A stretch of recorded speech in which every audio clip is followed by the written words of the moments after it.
The threshold question in any action brought for violation of securities laws is whether the instrument in question is a security.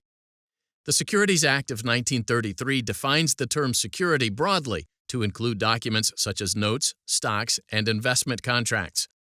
In the 1946 case Securities and Exchange Commission versus W.J. Howey Company, the United States Supreme Court considered whether a transaction involving both a land sale contract and service contract could be considered an investment contract under the Securities Act.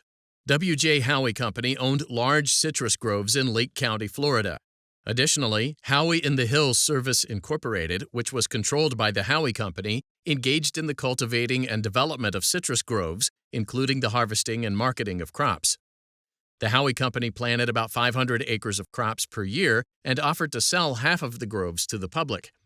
Interested purchasers were offered a land sales contract and a service contract. Though purchasers were free to use other service companies, the Howey Company stressed that Howey-in-the-Hills was superior at cultivating and developing the crops. In fact, 85% of the land sold to purchasers was covered by service contracts with Howey-in-the-Hills.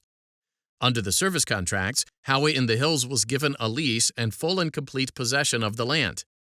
Further, the purchasers didn't have the right to cultivate or market the crops. Instead, the purchasers would share in the profits from the sale of the crops. Subsequently, the Securities and Exchange Commission, or SEC, sued the Howey Company and Howey-in-the-Hills in federal district court, seeking to enjoin the land sale and service contracts. Specifically, the SEC argued that the contracts were unregistered and non-exempt securities under the Securities Act.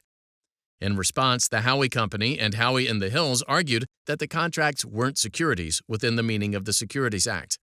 The district court agreed and denied the injunction. The SEC appealed, and the Fifth Circuit affirmed. The United States Supreme Court then granted cert.